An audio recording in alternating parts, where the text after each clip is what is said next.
কোনো বাড়িতে যদি ঘন্টা বাজে, কথা শুনেন খালারা, কথা শুনো, কোনো বাড়িতে যদি ঘন্টা বাজে সেই বাড়িতে আল্লাহর ফেরেশতা জীবনে প্রবেশ করবে না যতক্ষণ ঘন্টা বাজা বন্ধ না হবে। হাদিসে কি আছে? লা ইয়াদখুলুল মালায়েকাতু বাইতান ফিহে জারাসুন আও জুলজুলুন, ফিহে জারাসুন আও জুলজুলুন।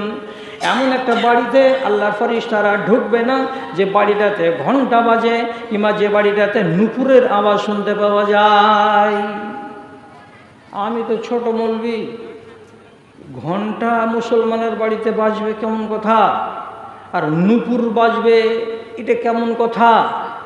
এর তর্জমাগুলো তখন আল্লামা নববী রহমতুল্লাহ আলাইহি বলছেন কাকে বলে ঘন্টা আর কাকে বলে নুপুর। কইছে ভালো করে শুনো। কি শুনব? উনি বলছেন মেয়েদের কানে এগুলো গয়না হয়, গয়নাগুলো কানে যখন ঝুলে ডানে হিলবে কানটা, বামে হিলবে কানটা, তখন ওই কানের গয়না থেকে ঝুমঝুম ঝুমঝুম করে আওয়াজ আসবে।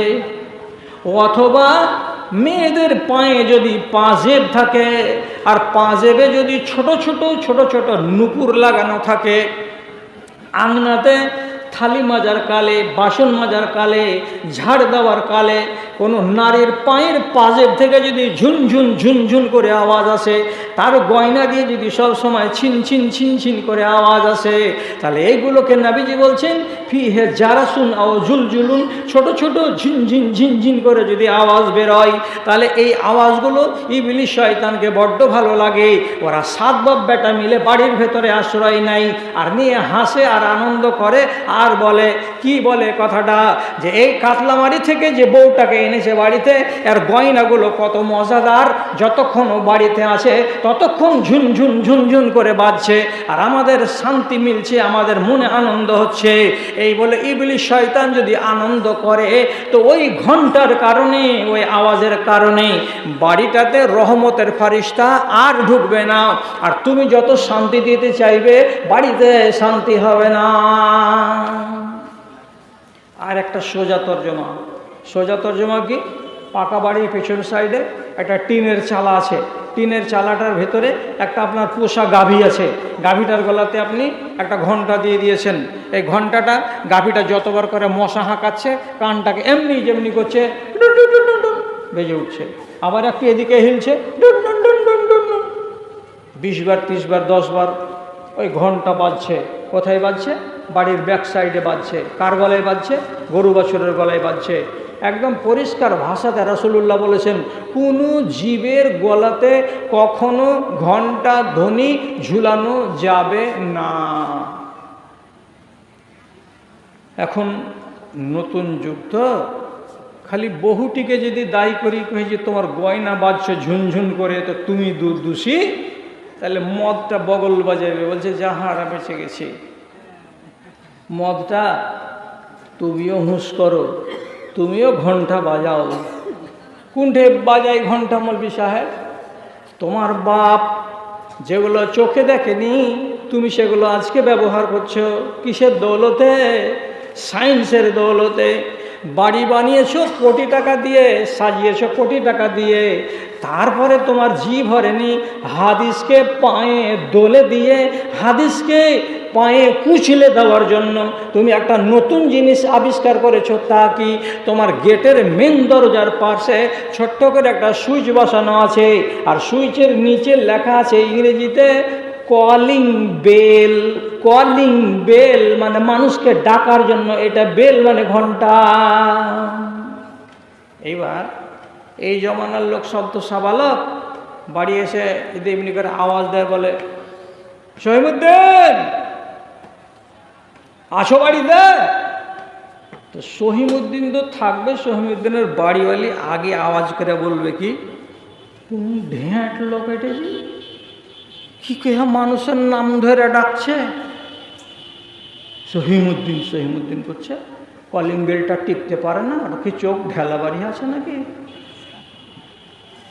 শহীমুদ্দিন নাম ধরে ডাকাটাই বেশি ছিল সুন্নতি তরিকা।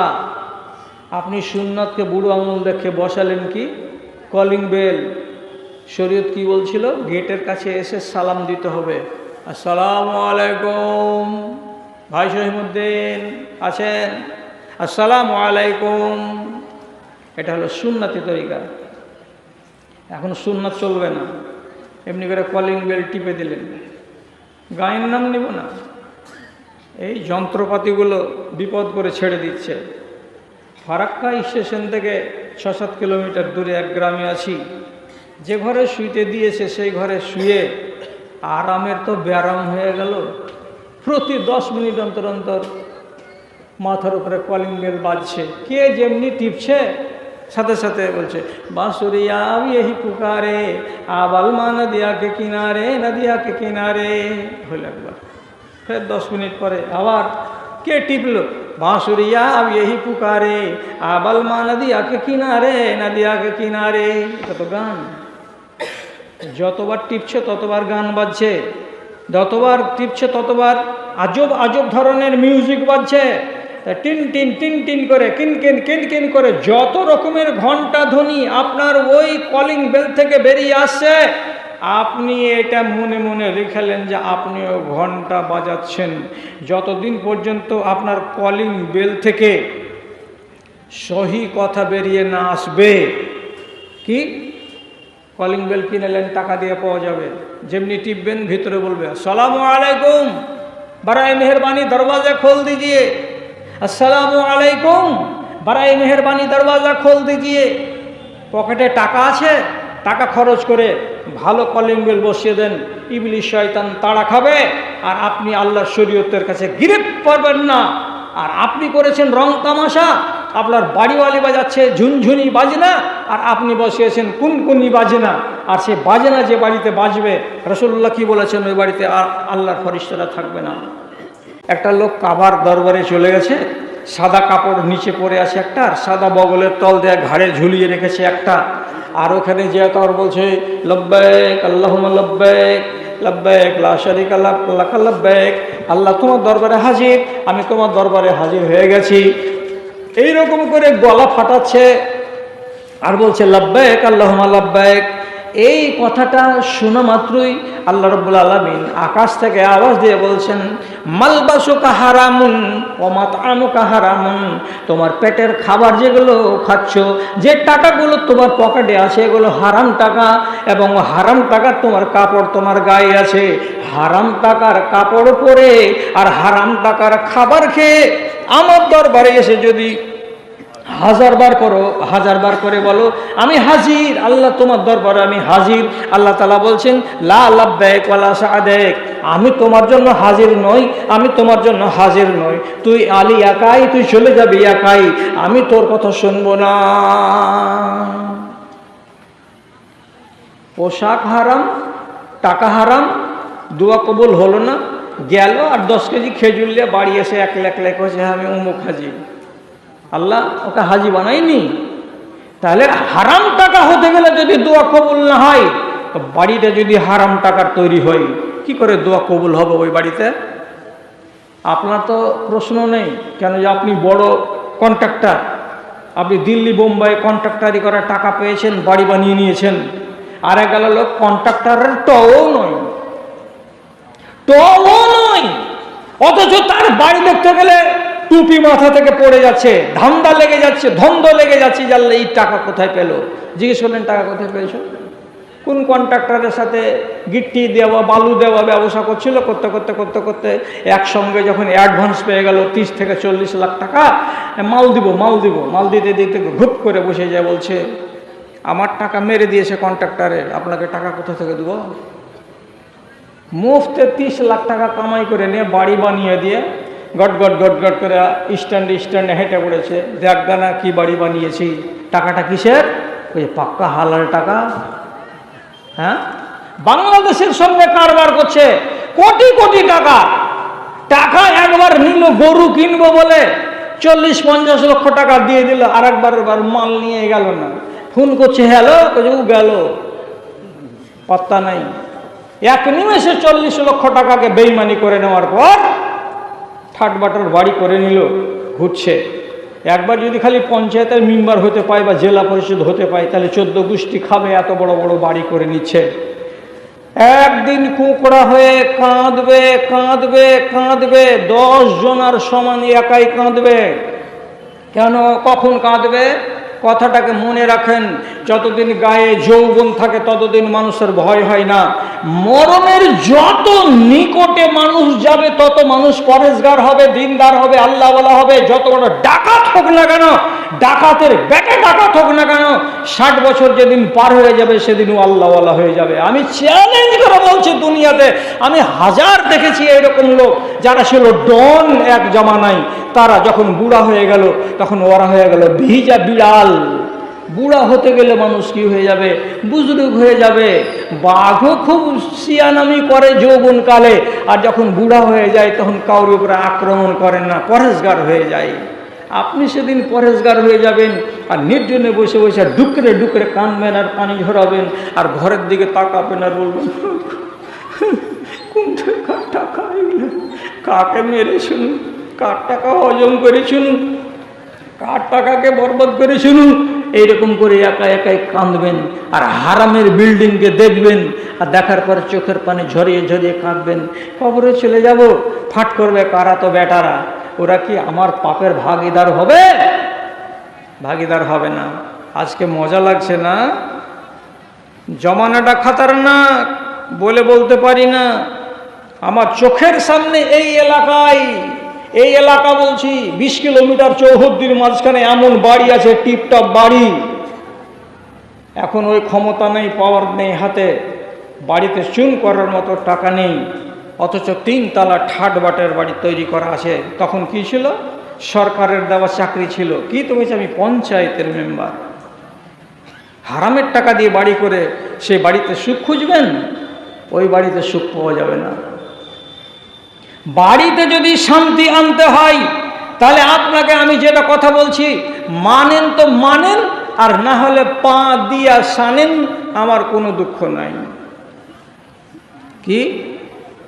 আমি যেটা সহি কথা বলছি আপনাকে, 1 নম্বর কথা, ইবদা ইয়াউমাকা বিতিলাওয়াতিল কোরআন।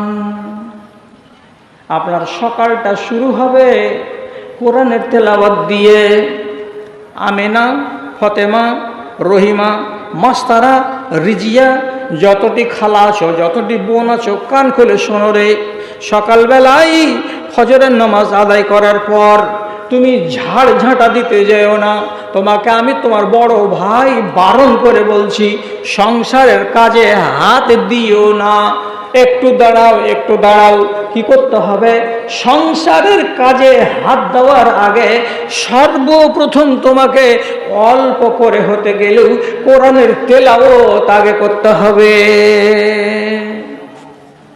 কতটুকু? 1 রুকু, 2 রুকু, 3 রুকু, যতটুকু পারেন কমসে কম প্রথমে কোরআন মাজিদের কিছু অংশ তেলাওয়াত করেন। তেলাওয়াত করে কোরআনটাকে বন্ধ করে রেখে দিয়ে এবার ঝাড় ঝাঁটা দেন, এবার গলি পরিষ্কার করেন, থালা বাসনকে মাজেন। আপনারা মনে মনে বলবেন, হাজি মৌলভী সাহেব সকাল সকাল বাড়িঘরগুলোকে ঝাড়ু দিয়ে দেবে, আর দিয়ে যদি বেলা 8টার সময়তেই যদি কোরআনটা পড়ে তো কি হবে? আগে পিছে করলে হবে না? তো রসুল কি বলছেন? তিনি দোয়া করে বলছেন, আল্লাহুম্মা আতিল বারাকাতা ফি বুকুরে উম্মতি। রাসূলুল্লাহ দোয়া করে বলেছেন, হে রব্বে কারীম, তুমি আমার উম্মতিদের সকালবেলায় ফজরের টাইমে বরকত দান করিও, বরকত দান করিও। ফি বুকুরে উম্মতি, আমার উম্মতিদের সকালে তুমি বরকত দান করিও। এই জন্য নবীজি দোয়া করেছেন সকালবেলায়। তারই জন্য কি করতে হয়? সকালবেলায় যদি বরকতটা নিতে চান তো তাহলে আপনার সারাটা দিন ভালো যাবে। এক রুকু 2 রুকু কোরআন মাজিদ পড়ে বিসমিল্লাহ করেন, তারপরে সংসারের কাজে হাত দেবেন, আল্লাহ তাআলা আপনার সংসারে বরকত দেবে। কথা বোঝা যাচ্ছে? শতকরা 40টা মেয়ে ছেলে এখনকার জমানাতে কোরআন পড়তেই জানে না। আগে মক্তব ছিল, কোরআন পড়তো, কোরআন পড়তে জানতো। আর এখন মক্তব উঠে গেছে। মক্তব উঠে যাওয়ার কারণে শতকরা 60টা মেয়ে ছেলে এখন কোরআন মাজিদ পড়তেই পারে না। কি করবে ও? শোনো, বাংলা কোরআন মাজিদ বাড়িতে আছে, তর্জমাগুলোকে দেখে দেখে উচ্চারণ করে করে একটু পড়ো, তাতেও কাজ দিবে ইনশাআল্লাহ, তাতেও কাজ হয়ে যাবে, তাতেও কাজ হয়ে যাবে, বরকতটা চলে আসবে। বাড়িতে কিসের হলো? বাড়িতে সুখের হলো। আর 2-3টা কথা বলবো, ঘন্টা লেগে যাবে, তারপরে একটু কাজ করব, করে আপনাদেরকে ছেড়ে দেব।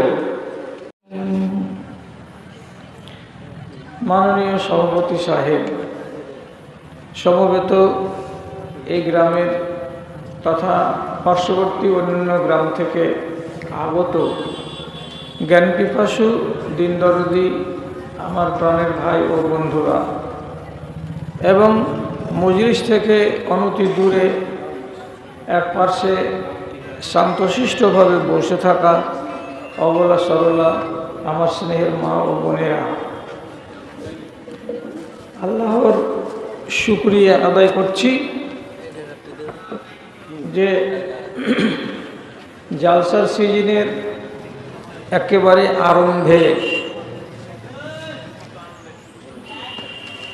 আপনারা উত্তর ভাদুর লোক এই সৌভাগ্যটা অর্জন করলেন যে মসজিদের নামে অনুষ্ঠিত জালসাটা ঠিকঠাকভাবে সমাপ্তির দোরগোড়ায় পৌঁছে দিলেন এবং আল্লাহ রাব্বুল আলামিন আমাদের উপরে দয়া করলেন। বক্তারও সিলসিলা শেষ হলো, আমি হলাম শেষ। সময়ও বলছে এই কথাটা যে দেশের রীতি অনুযায়ী 12টার আশেপাশে যেন জালসাটা শেষ হয়। ঠিক সেভাবেই আমরা এগিয়ে যাচ্ছি। আপনাদের সামনে সূরা নূরের 36 নম্বর একটি আয়াত পড়লাম। সেই আয়াতটিকে সামনে রেখে কিছু কথা আপনাদের সামনে রাখছি। কথাগুলোকে একটু সুবিচার করবেন। কেন? এই কথার জবাব যদি আপনি ঠিকভাবে তৈরি করতে পারেন, তাহলে আপনার হাত দিয়ে আর 2টা লোক ঠিক হবে। আর যদি এই কথাগুলোর জবাব আপনি তৈরি করতে না পারেন, তাহলে যে দুর্দশাটা আছে এর থেকে বেশি আরও বাড়বে। যেই অসুখটা আছে সে অসুখটা আরও বেড়ে যাবে। কাজে আমি যে কথাগুলো বলছি, আমার কথার উপরে যদি আপনার বিশ্বাস না হয়, একজন আলেমের কাছে গিয়ে সার্টিফাই করতে হবে। সে যদি এটাকে সাপোর্ট করে, তাহলে আপনি নিজের উপরে সেটাকে প্রযোজ্য করবেন, তাহলে শান্তির মুখ দেখতে পাবেন। আর যদি আমার কথাগুলো আপনার মনে রেখাপাত না করে, কারোর কাছে যাওয়ার দরকার না মনে করেন, তাহলে যেই সেন্স নিয়ে এসেছেন শুনতে, সেই সেন্স নিয়ে এখান থেকে উঠে যাবেন, আপনি আপনার নিজের ফল ভোগ করবেন। কথা হলো, 2টো কিয়ামতের লক্ষণ আপনাকে বলছি। প্রথমে মগজের সামনে বসিয়ে নেন। অনেকগুলো লক্ষণ আছে কিয়ামতের, আজকে আপনাকে 2টো বলছি। একটা কিয়ামতের লক্ষণ হলো এই যে দেশে, গ্রামে, টোলাতে, পাড়াতে প্রতিযোগিতামূলক বিল্ডিং তৈরি হবে। বিল্ডিংগুলো তৈরি করবে কারা? তো রাসূলুল্লাহ বলছেন, ওয়ান তারাল হুফাতাল ওরাতাল আল্লাতা রিয়াআশ শায়ে ইয়াতাতাওয়ালুনা ফিল বুনিয়ান। যে লোকগুলো পায়ে স্যান্ডেল জুটাতে পারেনি, যে লোকগুলোর গায়ে গেঞ্জি জুটেনি, যে লোকগুলো ছিল অভাবী,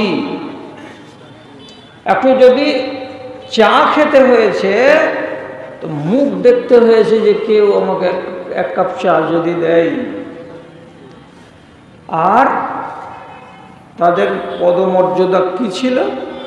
তো চাকর, বকরির রাখাল, উটের রাখাল, এই পর্যায়ের লোক আপনার চোখের সামনে বাড়ি বানাবে। একজন বলবে তুই 2 তলা বানালি, আমি 3 তলা বানাবো। আর একজন বলবে তোর বাড়িতে এই ডিজাইন আছে, আমার বাড়িতে আমি এই ডিজাইন বানাবো। নিয়ে প্রতিযোগিতা করবে কারা? একবারে দেশের যেটা বাংলা সেটা হলো সংক্ষেপে যারা ন্যাংটা তারা। এদের প্রতিযোগিতা হবে কিসে? তো বাড়ি নির্মাণে। এটা একটা। 2 নম্বর হলো মেয়েদের অবাধ চলাফেরা করা, আল্লাহর আইনকে স্পষ্ট দিনের বেলায় বুড়ো আঙুল দেখাবে এবং ডন্ট কেয়ার মন নিয়ে দেশের মেয়েরা চলাচল করবে। শেষ পর্যন্ত রাসূলুল্লাহ বললেন ইয়াতা সাফাদুনা তাসাফদাল হামিরে, বাড়ি থেকে বেরিয়ে কুটুম বাড়ি যাবে, বাড়ি থেকে বেরিয়ে বাজার করার জন্য শামসি যাবে, তো সাথে যে পুরুষ লোকটা থাকবে সে যদি তার ভাই হয় তবুও, সে যদি তার বন্ধু হয় তবুও, সে যদি তার স্বামী হয় তবুও আলাদা আলাদা হয়ে হাঁটবে না। কেমন হয়ে হাঁটবে? তো রাসূলুল্লাহর ভাষা, 4টা গাধা যদি একসঙ্গে হাঁটে তো গাধার চরিত্র হলো কি? স্থির হয়ে আগের দিকে হাঁটবে না। এ ওকে ঠেসা মারবে, এ ওকে ধাক্কা মারবে, একবার ও ওকে ওর ঘাড় কামড়ে দেবে, একবার এ ওর পেছনটা কামড়ে দেবে, একবার ও ওকে এমনি করে ঘুড়ো মারবে, একবার আরেকজনকে গুঁতো মারবে। এইভাবে স্থির হয়ে চলবে না, ঠেসাঠেসি করে, লড়ালড়ি করে, ধাক্কাধাক্কি করে। যেমন গাধা রাস্তা চলে তেমনি সেই যুগের নারীরা পুরুষদের সাথে চলবে।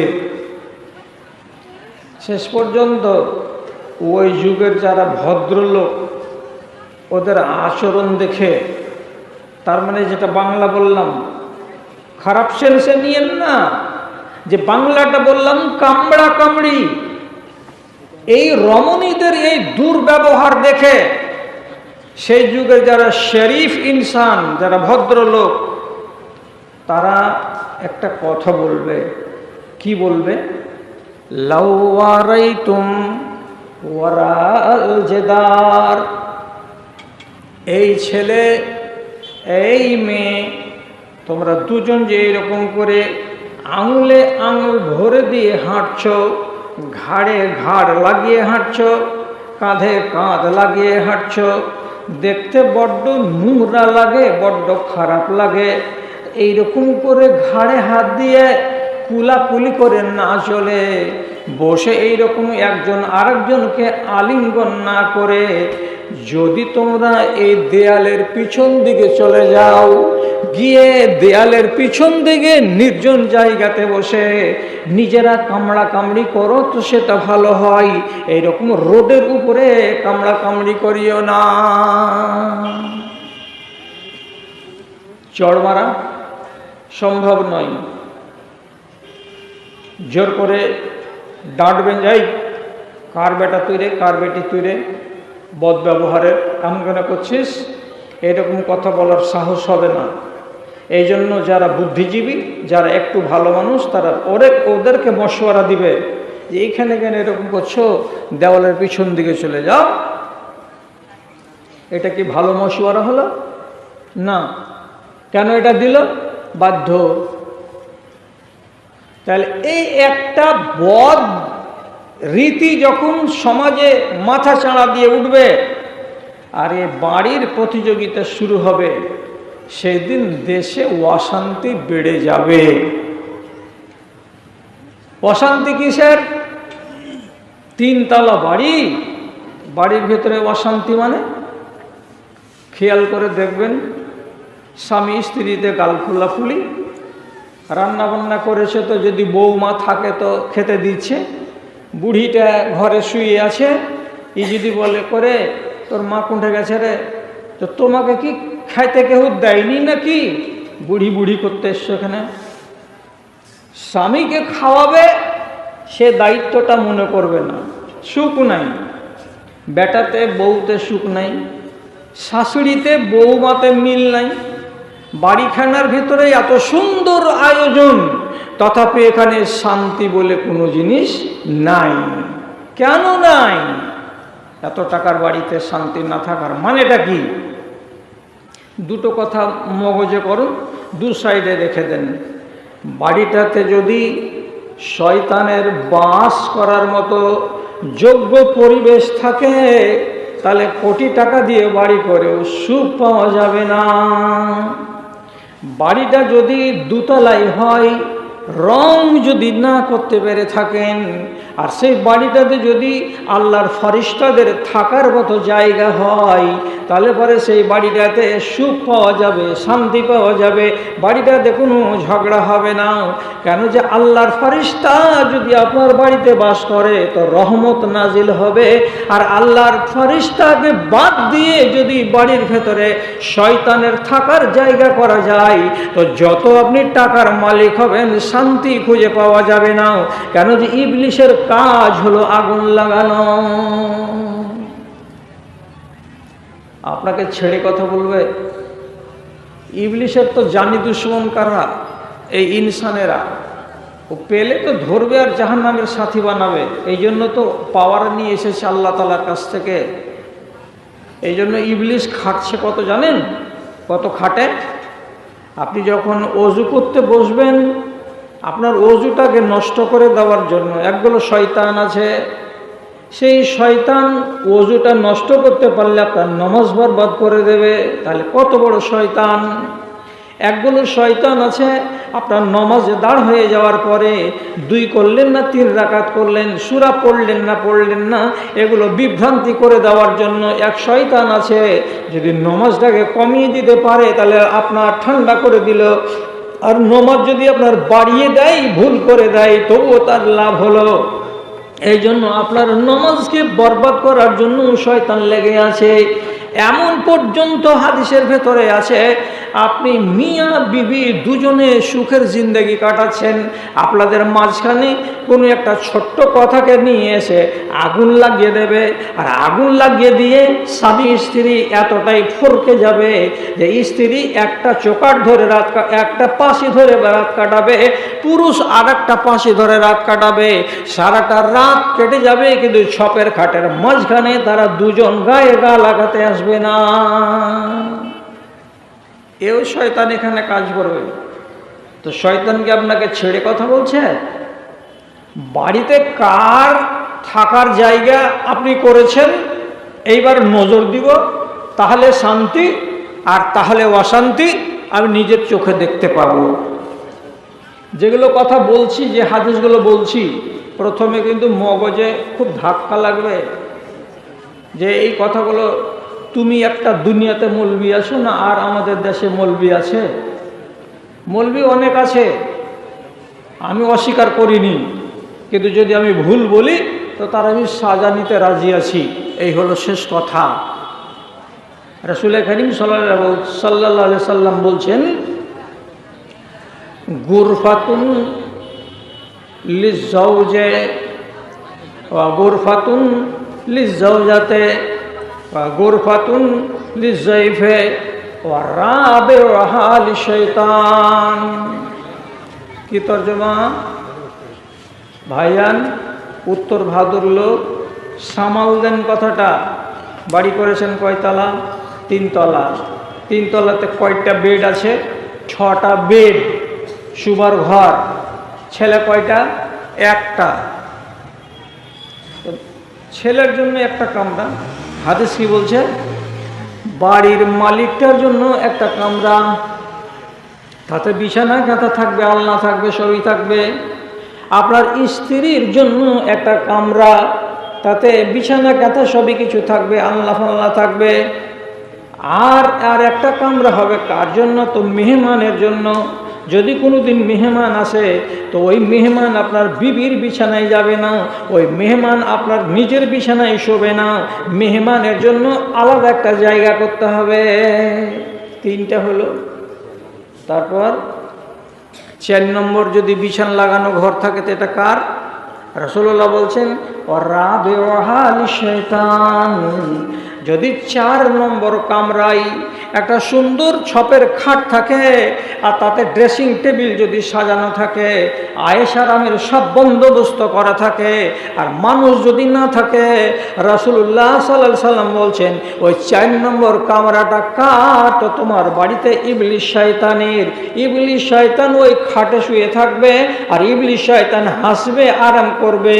তাহলে আপনি নিজে বলুন তো, আপনার বাড়ি যদি এই রকম হয় যে টাকা দিয়ে 4 তলা বাড়ি করেছেন প্রয়োজনের বেশি, তো তাহলে সেই বাড়িতে শয়তান থাকার জায়গা আছে। আপনার ওই বাড়িতে ইবলিস শয়তান থাকতে গেলে রহমত নাজেল হবে না, আর রহমত নাজেল না হতে গেলে আপনার বাড়িতে শান্তি আসবে না। কে বলল আপনাকে 4 তলা বিল্ডিং বানাতে? কেন বানালেন? কৈফিয়ত আমি দেব না, কৈফিয়ত আপনি দেবেন। কেন বানালেন?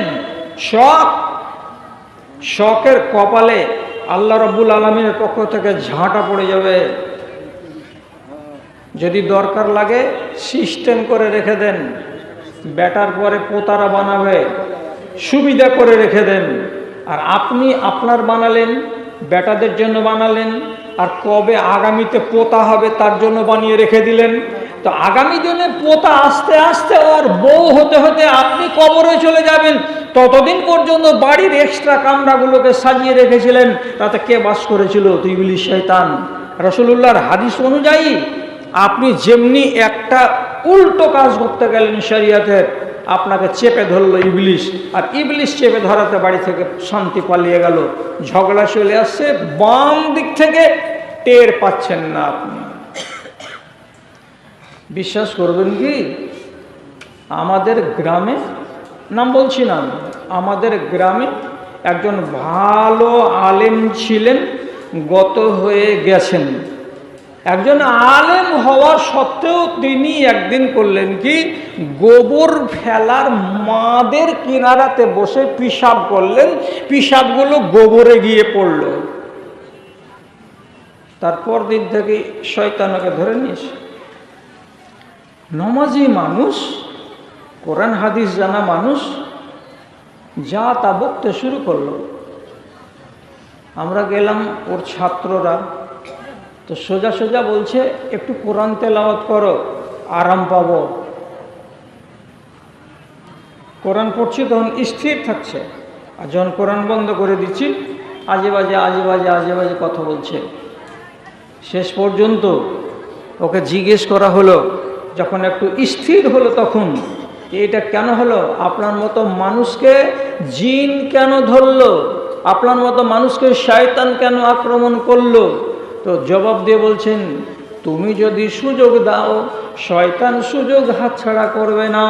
তোমার বিবি যদি সুযোগ দেয় তাহলে শয়তান তাকে ধরতে হাতছাড়া করবে না।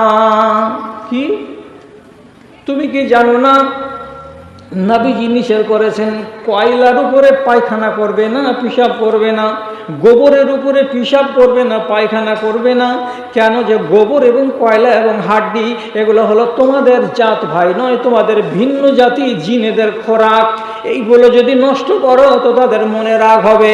তাই যখনই আমি গোবরের মান্দে পিশাব করেছি, কিসের উপরে? গোবরের উপরে, তাদের খানাতে পিশাব পড়েছে, তখন মনের ভেতরে জ্বালাও তৈরি হয়েছে, আর জ্বালা তৈরি হতে গেলেই আমাকে তোমাকে আক্রমণ করবে, তাই আমাকে আক্রমণ করে বসেছে।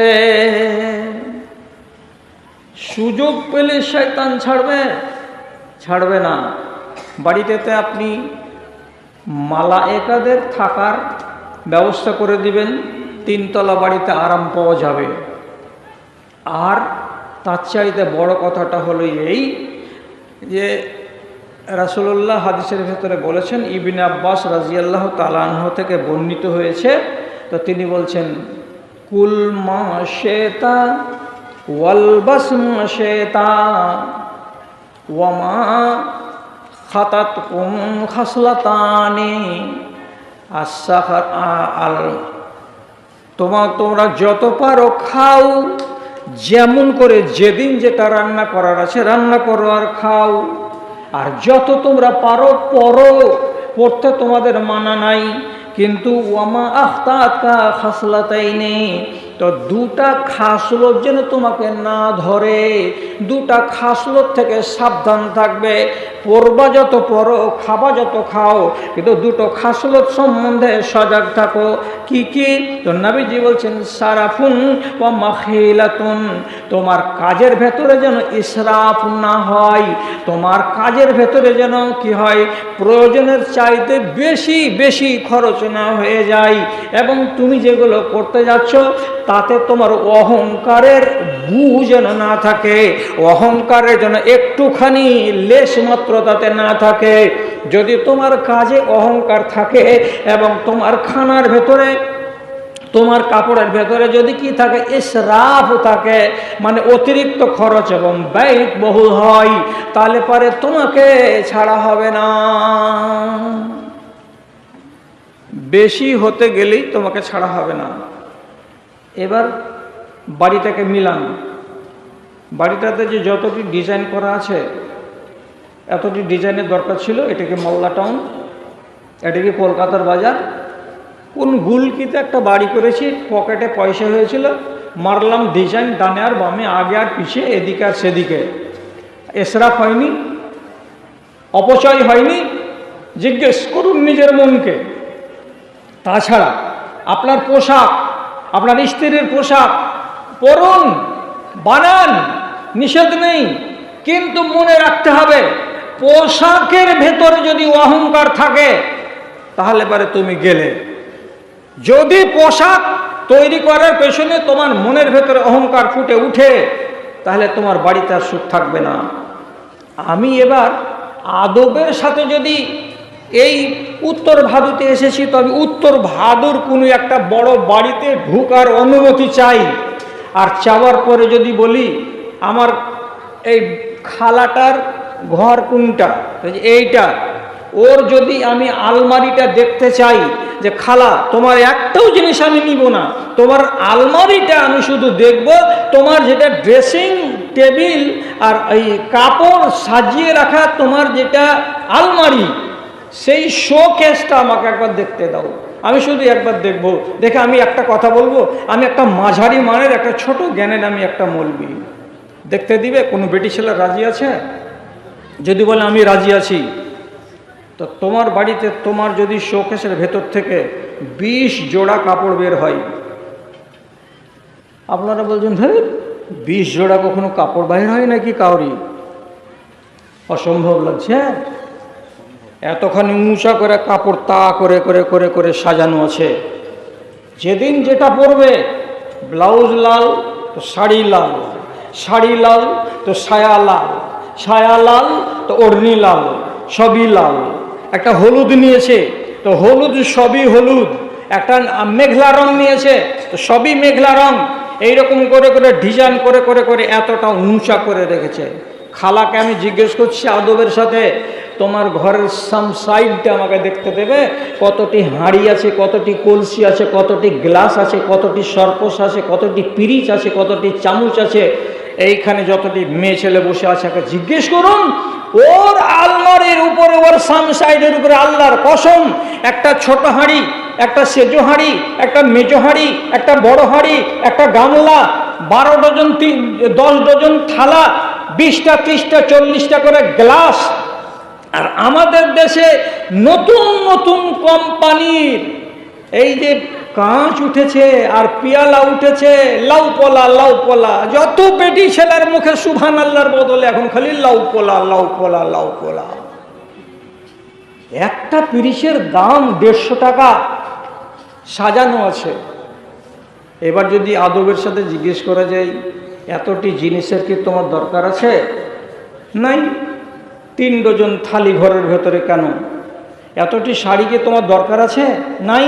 তাহলে 20 জোড়া তোমার শাড়ি কেন? এটা কি ইসরাফ নয়? যদি আপনি হাদিস অনুযায়ী বুঝেন আর বুঝার পরে বলেন যে হ্যাঁ আমার খালাটা ইসরাফ করে রেখেছে বাড়ির ভিতরে, তাহলে ও খালা, যত তুমি চেষ্টা করবে বাড়ির ভেতরে শান্তি আনার, ইবলিসকে জায়গা দিয়ে রেখেছো বাড়িতে, আর তুমি আল্লাহর কাছে দরবার করতে গেছো, সুখের মুখ দেখতে পাবে না। কেন? রাসূলুল্লাহ বলছেন, 2টা খাসলত থেকে দূরে থাকো। তোমার কাজের পেছনে যেন অহংকার না দেখতে পাওয়া যায়, 1, এবং তোমার কাজগুলোর ভেতরে এটাতে যেন ব্যয়বহুল না হয়, প্রয়োজনের বেশি খরচ করে দিয়েছো এইটা যেন না হয়। কোথায় শান্তি পাবে? একগুলো বাড়ি আছে, ওই বাড়িতে আল্লাহর ফেরেশতা দিন আর রাত সব সময় আছে, হিম্মত নেই শয়তানের উঁকি মেরে দেখার। বাড়িতে জান্নাতের নমুনা। কি করে ওইগুলো বাড়ি হয়? বাড়িগুলো কিভাবে হয়? তো কিভাবে হয় বলতে গেলে শিখেন উত্তর ভাদুর লোকেরা। আপনি যখন বাড়ি থেকে বেরিয়ে গেলেন, 4 দিনের মতো চলে গেলেন, কোথায় গেলেন? বলে কলকাতা গেলাম। আপনার স্ত্রী আপনাকে গেট পর্যন্ত এগিয়ে দেবে, আর যখন গেট থেকে আপনি নামবেন তখন আপনাকে নিজের বাচ্চাদের সামনে দাঁড়িয়ে একটা দুয়া বলে রাস্তা ধরতে হবে। যদি আপনার স্ত্রী মার বাড়ি যায়, তো আমার খালাকেও নিজের এই বাড়ি থেকে বের হয়ে নেমে গিয়েই তাকে দাঁড়িয়ে দাঁড়িয়ে একটা দুয়া বলতে হবে। বাড়িতে ছেড়ে আমি মার বাড়ি যাচ্ছি, কয় দিনের জন্য? তো 8 দিনের জন্য। দোয়াটা কি? বিসমিল্লাহে ওয়ালাজনা, বিসমিল্লাহে খারাজনা, ও আলাল্লাহি তাওয়াক্কালনা, আল্লাহুম্মা ইন্না আসআলুকা খায়রাল মাওলাজে ওয়া খায়রাল মাখরাজে। হে আল্লাহ, আমি এখান থেকে আজকে বেরিয়ে গেলাম, আবার এই জায়গাটাতে ঘুরে আসব। আল্লাহ, আমার বেরিয়ে যাওয়া যেন ভালো হয় এবং এখানে ফিরে আসাটাও যেন আমার ভালো হয়।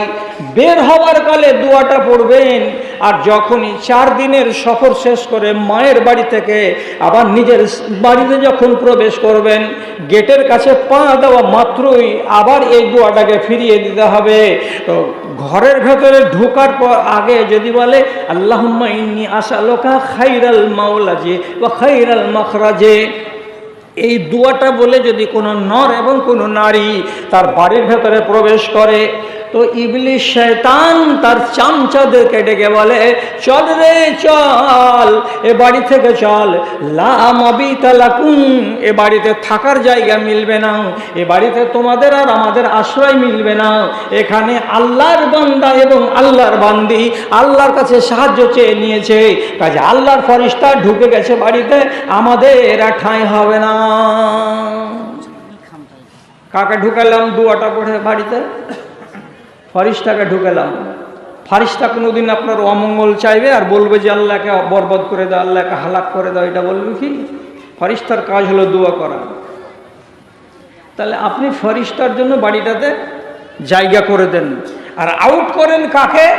ইবলিস শয়তানকে। ও যেন বাড়িতে থাকার মতো জো না পায়, জায়গা না পায়। সহিহ হাদিসে লেখা আছে কি? মান কারা আয়াতুল কুরসি, যে ছেলে যে মেয়ে দিনে কিংবা রাতে, সকালে কিংবা বিকালে, যে কোনো সময় যদি আয়াতুল কুরসিকে পাঠ করে, আয়াতুল কুরসি সবারই জানা আছে যারা মুসলমান, আয়াতুল কুরসি যদি পাঠ করে, তো আল্লাহ রাব্বুল আলামিনের নবী বলছেন ওই বাড়িটাতে কখনো কোনো এক মুহূর্তের জন্য শয়তানের বাচ্চারা প্রবেশ করতে পারবে না। ওই বাড়িটাতে সব সময় আল্লাহর ফেরেশতারা পাহারাদারি করবে। বুঝতে পারা গেল? কিন্তু বাড়িকে তৈরি করার আগে 2টো কথাকে মাথাতে নিয়ত করে নিয়ে শুরু করেন। আমি ব্যয়বহুল কিছু করব না, অপচয় করব না। এখন আপনাকে যদি আমি বলতে যাই তো আপনি আমার উপরে রাগ করবেন। একটা বাড়িতে কটা পায়খানা লাগে? দুটা, বেশি তো বেশি দুটা। এখন আপনি গুজরাতে খাটতে গেছেন, টাকা অনেক হয়ে গেছে, একটা বাড়ি করলেন, তো বাড়িটার জয়টা কামরা, তয়টা কামরাতে পায়খানার ঘর। সুবহানাল্লাহ। গরিবের ছেলে কম্বলে বসে নেড়া কোট মনে মনে হাসে। দেখেছি যে বাড়ির বড় লোকেরা বাড়ি বানায় তো ঘরে লাগালাগি একটা করে পায়খানার ঘর, চারটা পাঁচটা ছটা পায়খানার ঘর। একটা পাকা বাড়িতে দেখবেন একটা গরম করা পানির গিজার হলে গোটা বাড়ি চলে যাবে। উপর তলাওয়ালার জন্য আলাদা গিজার, নিচু তলাওয়ালাদের জন্য আলাদা গিজার লাগানো আছে। আপনি বাড়িটাকে সাজিয়েছেন কেমন করে? ওর মেঝেতে টাইলস, ওর দেয়ালে টাইলস, ওর পায়খানার ঘরে টাইলস, আর পিছন সাইডে টাইলস, এবং চারিদিকে ঘুলঘুলি আলো দিয়েছেন। আবার এমন করে চারিদিকে সাজিয়েছেন, এখানে এক দৃশ্য, এখানে আর এক দৃশ্য, এখানে আর এক দৃশ্য। এতগুলো দৃশ্য দেখে যখন বাড়ির ভেতরে প্রবেশ করা যাচ্ছে, তখন নিজের মনটা উতালা হয়ে যাচ্ছে। বাহ, কি বাড়ি, কোন জায়গাতে এসেছি। মনের ভেতরে আর ওই নরম মনোভাব থাকে না, অহংকারের ভাব তৈরি হয়ে যাচ্ছে। বাড়িটা কার? অমুক লাট সাহেবের বাড়ি। উচিত কথা থামতে পারবেন? উচিত কথা যদি থামতে পারেন তাহলে ভালো করে শুনেন। নবী করিম সাল্লাল্লাহু আলাইহি সাল্লাম বলছেন, ইন্নাল্লাহা লাম ইয়ামুরনা আন নাকসুল হিজারাতা ওয়াত-তিন। আমাদেরকে আল্লাহ তাআলা নিষেধ করেছেন পাথরকে কাপড় পরাতে হবে না, মাটিকে কাপড় পরাতে হবে না, লোহাকে কাপড় পরাতে হবে না। আল্লাহ তাআলা নিষেধ করে দিয়েছেন, হে উম্মতে মুহাম্মাদি, খবরদার খবরদার, লোহাকে কাপড় পরাবে না, তোমরা মাটিকে কাপড় পরাবে না, পাথরকে কাপড় পরাবে না। আপনি বলছেন বুঝতে পারলাম না। বুঝতে পারলেন না? এক্ষুনি বুঝে নেবেন। গ্রামে কালিয়াচকের লোক আসছে, আসার পরে তখন বলছে টিভির কভার, সোফার কভার, ফ্রিজের কভার, উমুকের কভার। তো যতটি জিনিস আপনার বাড়িতে আছে সবটি জিনিসের নাম করে বলছে কভার কভার কভার। আপনার বাড়িতে গেলাম, বাড়িতে যে যদি ঢুকছি, সোফাটাতে একটা আলিশান সৌন্দর্য মণ্ডিত একটা চাদর তাকে আবৃত করে রাখা আছে, দেখতে গেলেই প্রাণ জুড়িয়ে যায়। বাড়ির গেট দিয়ে যখন ঢুকছি তখন লম্বা চাদর ঝুলানো আছে, গেটে মোটা মোটা গোল বালা পরিয়ে দিয়ে ঝুলিয়ে রাখা আছে চাদরটা, পুরো গেটটাকে সাজানো আছে। এক দুই নম্বর, ভিতর দিকে যখন গেলাম আপনার জানালাতে দেখতে পেলাম ঝুলছে চাদর। তারপরে দেখতে পেলাম ফ্রিজের উপরে একগুলো চাদর চাপানো আছে, কভার চাপানো আছে। আপনার টিভির উপরে কভার চাপানো আছে। আপনার বাড়িতে যেটা শোকেস আছে তার উপরে একটা কভার চাপানো আছে। এখানে কভার, এখানে কভার, ওখানে কভার, ওইখানে কভার, জানালায় কভার, দরজায় কভার, সর্বত্র দামি দামি দামি দামি কভার চাপিয়ে রেখেছেন, পর্দা ঝুলিয়ে রেখেছেন। নবীজি বলছেন পর্দা যদি ঝুলাতে হয় তো যেই মেয়েকে তোমার বাড়িতে নিয়ে এসেছো তার গায়ে পর্দা চাপাও। ওই মহিলার পেট থেকে যে আরেকটা বাচ্চি পয়দা হয়েছে, 12 বছর বয়স হয়েছে, তার গায়ে তুমি পর্দা চাপাও। এটা পাথর নয়, এটা লোহা নয়, এটা মাটি নয়। আর তাদের গায়ে পর্দা নাই, ওরা বেপর্দা হয়ে আছে। আর আপনার ঘরের ভেতরে সোফার উপরে আর আপনার ফ্রিজের উপরে আর অন্যান্য জিনিসের উপরে চাদর চাপানো আছে, কাপড় চাপানো আছে। আপনাকে হাদিসটা বললাম, হাদিসটাকে শোনার পরে আমাকে জবাব দিয়ে বলুন তো, যার বাড়িতে এতগুলো অপ্রয়োজনীয় কাপড় চাপানো আছে হাজার হাজার টাকার, সেই মানুষটাকে বলবে যে আমি এখানে কি করেছি, অল্প টাকা দিয়ে কিনেছি, আমি ইসরাফ করিনি, আমি অপচয় করিনি। এটা জীবনে মানা যাবে না। এত টাকা বরবাদ করে দিয়েছেন, এত টাকা নষ্ট করে দিয়েছেন, আর দেওয়ার পরে আপনি গা লাগে বলতে এসেছেন কি যে আমি খুব নেককার, আমি খুব খাকসার। ওই বাড়িতে সোপ পেড়ে দিয়ে যদি সারা সারা দিন দোয়া করেন, আর গোড়াই গলদ আছে, দোয়া কবুল হবে না, বাড়িতে শান্তি আসবে না। আপনারা তখন সবাই বলবেন হাজী মৌলভী সাহেব তাহলে 3 তলা বাড়ি করা কি হারাম? আমি কি বলেছি হারাম? কিন্তু সবটি ঘরকে সাজালেন কার নামে? এইটা হলো জিজ্ঞাসা। এতদিকে লোক আছে, লোক নেই তো কার জন্য ঘর ঘর ঘর ঘর সব সাজানো আছে? এত আয়োজন কিসের? হে, এই জন্য বলছিলাম যে এরা অতটি কথা আবার শুনবেও না হয়তো, আর পরে বকবে, গাল দিবে যে সালাওয়াকে কি করতে আনছে, অত বয়স হয়ে গেছে, তো কথা বলতে জানে না। যখনই আপনি উল্টো কাজ করবেন, ইসরাফ করলেন, অহংকারের ব্যবস্থা করেছেন বাড়ির ভিতরে, এইরকম বাড়িতে দোয়া করছেন তো দোয়া কবুল হচ্ছে না। কেন দোয়া কবুল হবে? আপনি জিজ্ঞেস করেন তো সভাপতিকে। একদিন রাসূলুল্লাহ, হ্যাঁ নিচে হয়ে গেছে, আর 3-4টা মিনিট আছে, ওইটা কহেলিলে তারপরে যত কিছু আছে সবই করে দিচ্ছি। রাসূলুল্লাহ একদিন একবার আংনাতে যাচ্ছেন, একবার ভিতরে আসেন, একবার আংনাতে যাচ্ছেন, একবার ভিতরে যাচ্ছেন। কী হয়েছে কী হয়েছে কী হয়েছে? বেলা 9টার সময় জিবরিলের আসার কথা ছিল, এতক্ষণ হয়েছে জিবরিল আসছে না। কেন আসে না? অথচ জিবরিল কিন্তু বাইরে দাঁড়িয়ে আছে, ঘরের ভেতরে ঢুকতে পারছেন না। কিছুক্ষণ পর রাসূলুল্লাহর ঘরের ভেতরে জিবরিল ঢুকে গেলেন। যেমনি ঢুকেছেন তখন রাসূলুল্লাহ তাজ্জব বনে গিয়ে বলছেন, হ্যাঁ এত দেরি করলেন কেন? আপনি 9টার সময় আসতে চেয়েছেন আর আসছেন আপনি 11টার সময়। আমি কত পেরেশান ছিলাম। জিবরিল কি বলছেন? আপনার ঘরে কুকুরের বাচ্চা ছিল, কুকুরের বাচ্চা যে ঘরে থাকবে রহমতের ফেরেশতা প্রবেশ করবে না। আর নবীজি বলছেন, না আমার বাড়িতে কুকুর নাই, কুকুর ছিল না। তো কুকুর নাই, পরে যখন রাসূলুল্লাহ খবর নিলেন তখন বলছে আপনার চৌকির তলা থেকে এক্ষুনি একটা কুকুরের বাচ্চা বের হয়ে গেল। তো রাসূল বলছেন আমি জানি না চৌকির তলাতে কুকুরের বাচ্চা আছে, আর জিবরিল আমিন বলছেন কুকুর আছে, তার কারণে ভিতরে ঢুকতে পারি না। তাহলে যদি কুকুর বাড়িতে থাকে ওই বাড়িতে আল্লাহর ফেরেশতা যাবে না। এবার আপনাকে জিজ্ঞেস করে বলছি, আপনার বাড়ি হলো কোটি টাকার বাড়ি, বাড়ির ভেতরে যদি বড় বড় হিংস্র জানোয়ারের ফটো থাকে, বড় বড় বাঘের ছবি ছাপানো থাকে, অ্যালসিয়েশন কুকুরের ছবি ছাপানো থাকে, সুন্দর সুন্দর হিরো আর হিরোইনের ছবি যদি লটকানো থাকে দেয়ালে, যেগুলোকে সিনরি বলা হয়, তো যারা টাকা পয়সাওয়ালা লোক হয়েছে, ইমান কম আছে, তারা জীবজন্তুর ছবিকে দেয়ালে দেয়ালে সাজিয়ে রেখেছে। যদি আপনার বাড়ির দেয়ালে কোনো জীবের ফটো থাকে, কোনো মানুষের ফটো থাকে, কোনো যদি পুতলাগুলো মোটা মোটা বড় বড় তুলা দিয়ে তৈরি করা এইরকম ফটোগুলো রাখা থাকে, আল্লাহর ফেরেশতারা ওই বাড়িতে হরগিজ প্রবেশ করবে না। আর ফেরেশতা যদি প্রবেশ না করে ওই বাড়িতে ইবলিশ শয়তানেরা বাসা বাঁধতে যাবে। বাড়িটাকে সুখের বানান। আর শেষকালে একটা কথা শুধু খালি বলে দিচ্ছি কি,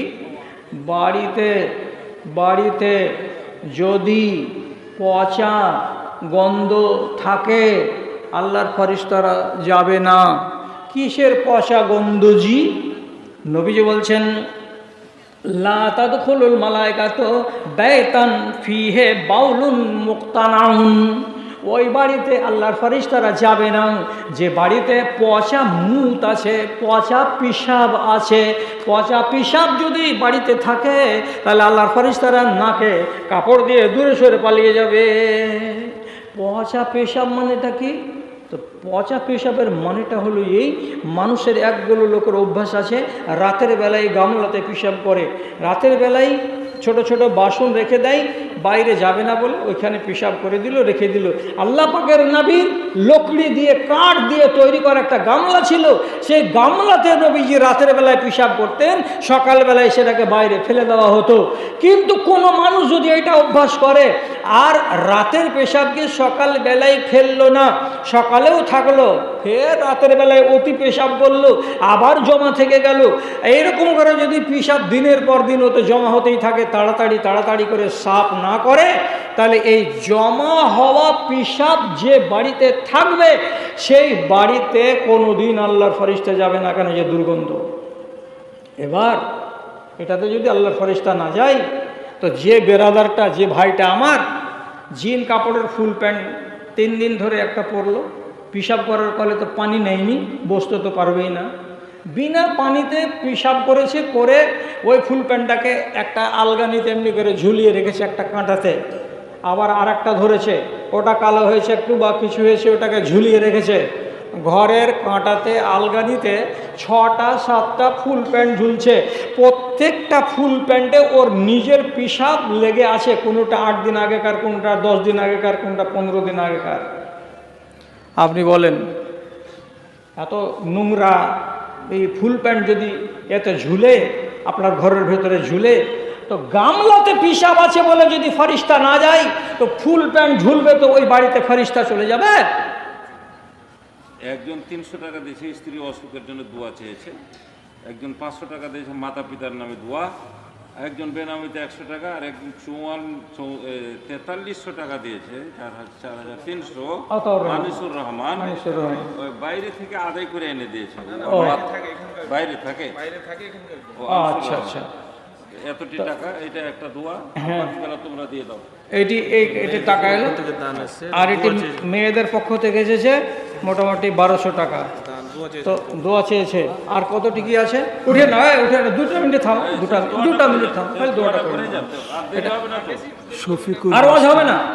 শফিকুল মাস্টার পরিবারের জন্য 5000 টাকা, মনিরুজ্জামান 500 টাকা, নয়ন চাঁচল নিবাসী 2000 টাকা, রিজিয়া খাতুন 500 টাকা, মৃত্যু কার জন্য নাজির ও তার স্ত্রীর জন্য 1000 টাকা। আলহামদুলিল্লাহ। নোমান বাসির 3500 টাকা। আলহামদুলিল্লাহ। আচ্ছা, হ্যাঁ এগুলো একই আছে সব দান না? না, আর আমার পকেটে আছে। আচ্ছা আচ্ছা ভাই, যারা খাড়ো হয়ে গেছেন তারাকে বলছি একটু দাঁড়িয়ে দাঁড়িয়ে আপনি হাত তুলিয়েন না, যদি আপনি না তুলেন কিন্তু দাঁড়িয়ে দাঁড়িয়ে একটু আমিন বলে নেন, একটু আমিন বলে নেন।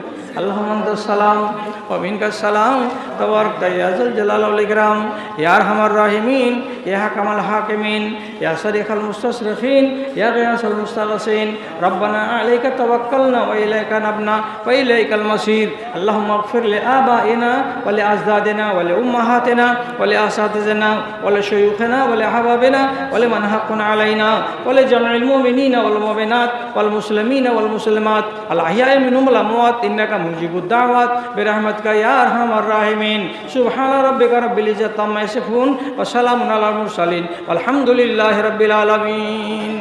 ভাই যারা দাঁড়িয়ে গেছেন তারা একটা কথা শুনেন, ঈমান হলো 73টা জিনিসের নাম। ঈমান হলো 73টা জিনিসকে মানার নাম। যদি 73টা জিনিসকে আপনার জানার ইচ্ছা থাকে, তাহলে আপনাকে 70 পাতার একখানা বই দিচ্ছি, এই সামনে ট্যাক্সিটাতে যান, 20টা টাকা দিয়ে একখানা বইগালা নেন। বইটার নাম হলো কি? ঈমানের শাখা সমূহ। খুবই সুন্দর বই, ছোট্ট অল্প কথার ভিতরে আপনি অনেক কিছু শিখতে পারবেন। ওই ট্যাক্সির ড্রাইভারটার কাছে যান, 20টা টাকা দিয়ে নিজের পরিবারের জন্য নেন, মা খালাদের জন্য নেন, 20 টাকা। মা খালাগুলোকে বলো যে ঈমান যদি শিখতে হয় তো তাহলে এই একখানা বইগুলো 20টা টাকা দিয়ে কিনো, আর কিনার পরে বাড়ি নিয়ে যাও। এই মায়েদের কাছে তুমি যাও, যারা নিবে 20টা টাকা তো 2 কাপ চা রে, 20টা টাকা তো 2 কাপ চা। একখানা বই নিবি, পড়বি, বাড়িতে ছেলে আর মেয়ে সবাই জ্ঞান পাবে। হ্যাঁ, 100 টাকা। আলহামদুলিল্লাহ, মাশাআল্লাহ।